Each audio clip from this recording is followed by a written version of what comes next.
Hello, everybody. Here's my somewhat delayed essay review video for you.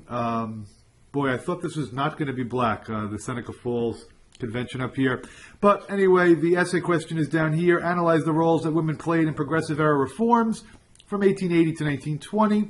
Focus on politics, social conditions, labor, and working conditions. So, here is a nice, obvious outline. If you feel like taking a chronological approach, feel free to, but I think this is just the easiest way for everybody to handle this. Politics in one area, social conditions, and then labor and working conditions as well, and a conclusion. So, what would be good for, well, that would not be where I want it to be. I just realized, sorry about that, it's out of order. For your introduction, it would be great to mention the Seneca Falls Convention of 1848.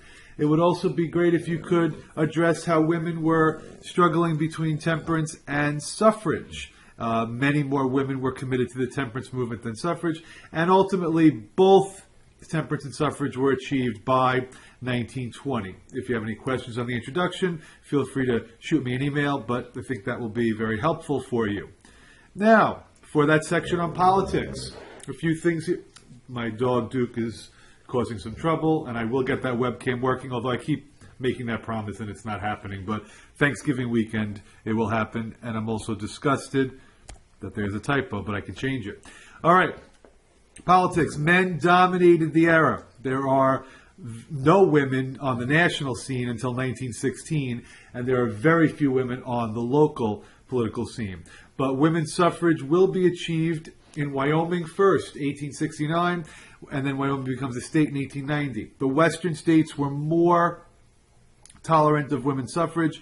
Could it be because they were trying to attract more women to the area? It's possible. Wyoming had a 6-to-1 male to female ratio. But Utah, Colorado, and Idaho were all giving women the right to vote before the 19th Amendment.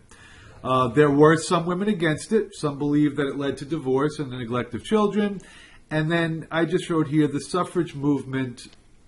If you would need further assistance, go to the video that I made. That will be very, very helpful. And everything about the debate over the state-by-state approach versus securing a constitutional amendment. Some women were more moderate, said, well, why don't we just get it achieved one state at a time?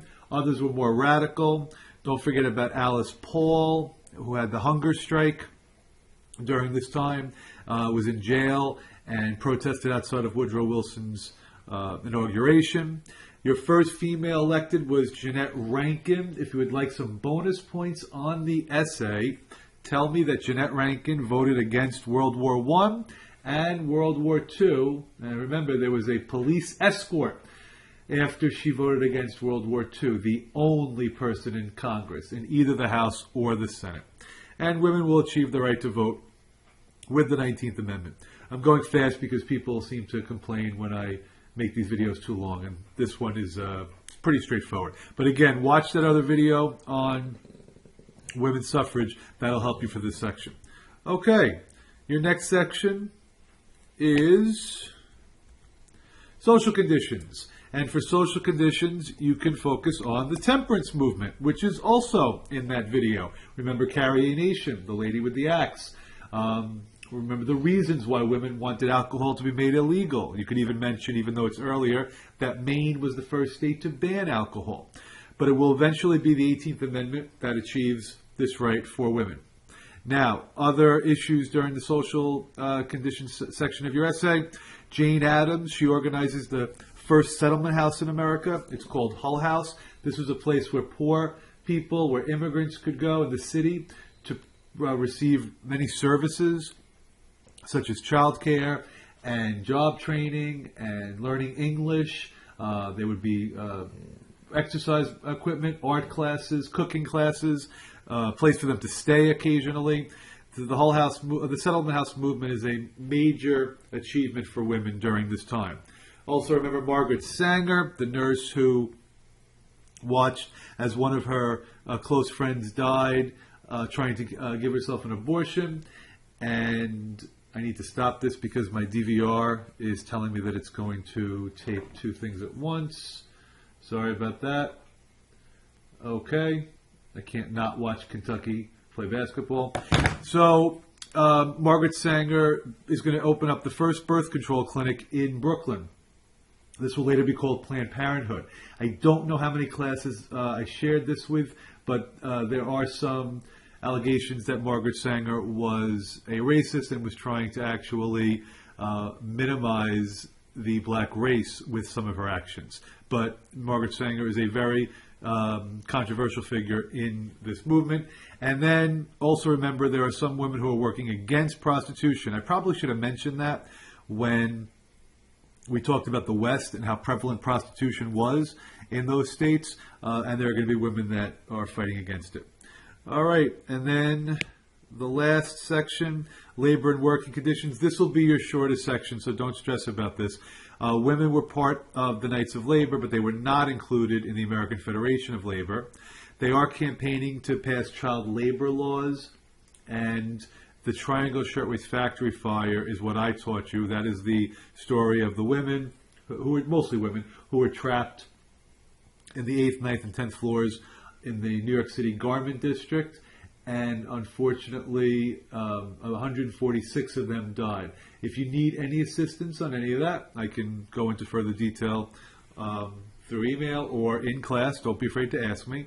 You still have another week to finish this. And I will also put pages in the textbook, once I go through the textbook, that will help you as well.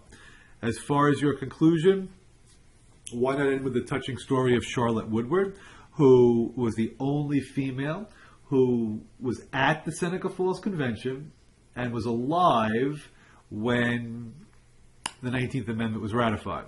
However, she was too sick that day to vote, so she didn't get that opportunity. You might want to briefly mention how flappers developed during the 1920s, and feel free to just mention anything else about women post-1920. Is Hillary going to be president? Do we like Mia Love 2024? But this will hopefully help you. Okay, so I got this under 10 minutes. I think it's pretty straightforward essay. Really focus on the introduction. I'm looking for people to develop good, strong thesis statements and work on that, because that will also help you with your research paper. As far as the information, of course, you can use all your notes, so I'm not expecting there to be any errors or grammatical mistakes. And the due date will be Tuesday night, the 25th. So I hope everybody is doing well, and I will see you in class.